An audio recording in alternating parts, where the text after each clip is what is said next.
اليوم ان شاء الله راح اسوي لكم في طبق كلش طيب ومشهور، هو مندي الدجاج. سهل جدا.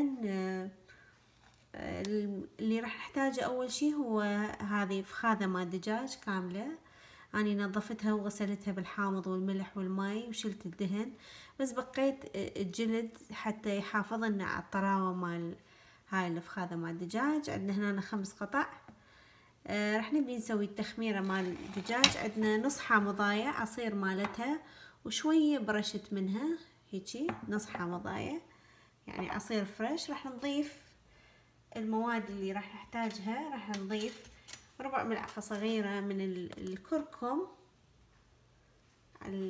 الكركم ينطينا في الطعم كلش طيب مميز بهاي الأكلة. ربع ملعقة صغيرة من الكمون. كمون طبعا كلها مطحونة هاي المواد. ربع ملعقة صغيرة من الثوم، باودر الثوم. ربع ملعقة صغيرة من باودر البصل طبعا، وكلش طيبة البابريكا وياها من ربع ملعقة صغيرة. طبعا راح اكتب لكم مقادير جوا ولو بيها شغل هواية، بس مو مشكلة. ملعقة كبيرة من الكاتشب، هيجي حطينا ملعقة كبيرة من الكاتشب. طبعا الملح حسب الرغبة،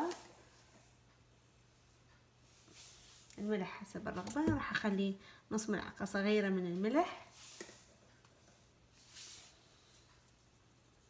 هيجي، او اكثر حسب الرغبة اذا انتم حابين. بعدين ملعقة كبيرة من الزيت حتى تنطينا فد لمعة حلوة، وملعقة كبيرة من اللبن الرايب راح ينطينا طراوة طيبة للدجاج.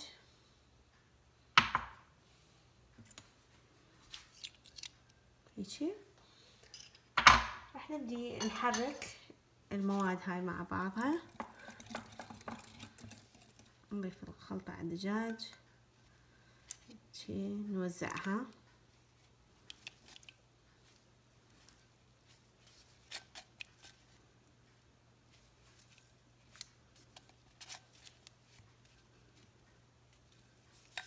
تتبيلة سهلة طبعا، إذا عندكم تتبيلة انتو حابيها أكثر عادي يصير تبلوها. حاولوا تخلون بالحزوز همين هاي التتبيلة شكلها.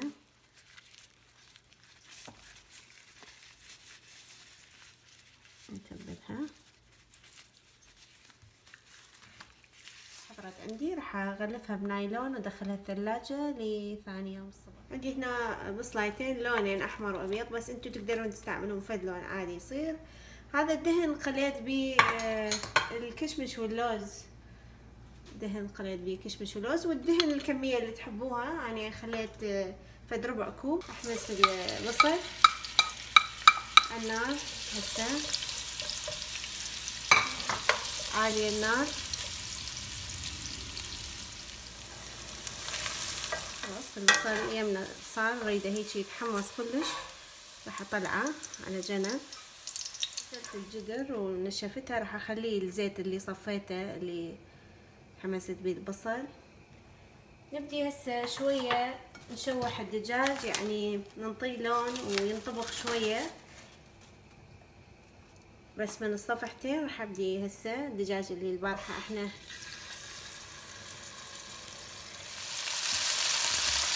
خلاص بس شوية.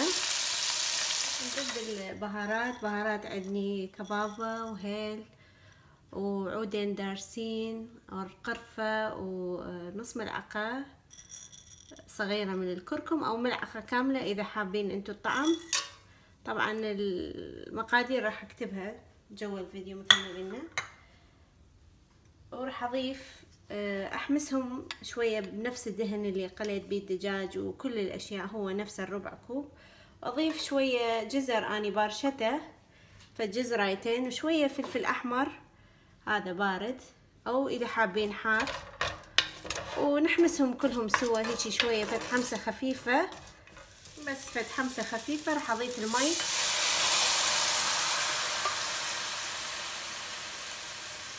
زعفران اذا حابين انتو. انا طحنته ونقعته بشوية مي زعفران. اذا ما متوفر هو الكركم يعني مو مشكلة، يصير بس الزعفران ينطي طعم طيب هواية. هاي صار له 10 دقائق دقيق. راح اخلي شوية من البصل، اخلي البصل كله اللي حمسناه، بقي بس شوية للزينة هيجي. نص كمية الكشمش واللوز. طبعا المونة كلها هنا يعني الدهن اللي قلينا بيها الأكلة كلها موجودة، والجزر هسه صارت كلها منها. هسه راح أضيف الرز قلنا راح أخلي كوب ونص من الرز. هسه نشوف إذا نحتاج نضيف مي بعد. طبعا راح نحتاج شوية مي بعد لأن نشف وهو على النار، فراح أضيف بعد. أريد أغطيه. هسه شنو عندي سكارة. شوفوا هاي سكارة راح اخليها نص الجدر هيجي. هذا هيجي نص الجدر. راح ابدي اصف عليها الدجاج. اريد الدجاج ينطبخ على السكارة ويذب لنا المي، يذب لنا المي مالته كلها، المي مال الدجاج عليه. ليش اني ما استعملت مي دجاج واني دا اسوي؟ لان هسه الدجاج راح يذب لنا المي. مال الجدر غلفتها بالألمنيوم فويل على مود لا تحترق يمي. وشغلت الفرن على درجة حرارة 350 فهرنهايت و180 مئوية. وراح اغطيه كلش، اغطيه محكم يعني بالألمنيوم. فتغطى محكم حتى لا يطلع كل شي منه هواء، او يظل المي بيه على ما يستوي تماً والدجاج يستوي همينه. راح اخليه لمدة تقريبا 40 دقيقة الى 3/4 ساعة بالفرن. خلينا بالرف العلوي قبل الاخير 3/4 ساعة بالفرن. اذا نشوف المي نشف. نزلت الرف درجة واحدة وراح اشغل البرويل يعني بس العين الفوق. هسه اريد الدجاج ياخذ لون. هيجي شغلت البرويل. راح اخليها مكشوفة شوية 10 دقائق 5 دقائق 10 دقائق. اخذت لون حلو. راح ناخذ كل الدجاج نخليه على جنب. عندي فحماية اني علقتها زين وشوية خشباية عليها. ماكو داعي الخشبة بس الفحم. سويت حفرة بالنص. اريد الرز والدجاج يتدخل. راح اخلي له شوية زيت فوق راسه حتى يصير مثل دخان عليه. ورأسا اقبخه، خلي القبغ عليه خليه. وطبعا اني علقته على نار كلش هادئه. راح اعلق على نار كلش هادئه شو اسمه القدر. خليه هسه تشوفون الدخان ده يطلع يدخن. هذا الشكل النهائي لمندي الدجاج. سهل جدا وطيب ولذيذ. باعوا تمن الرز والدجاج كله ماخذ لون. وزيناه بالكشمش واللوز والبصل المحمر.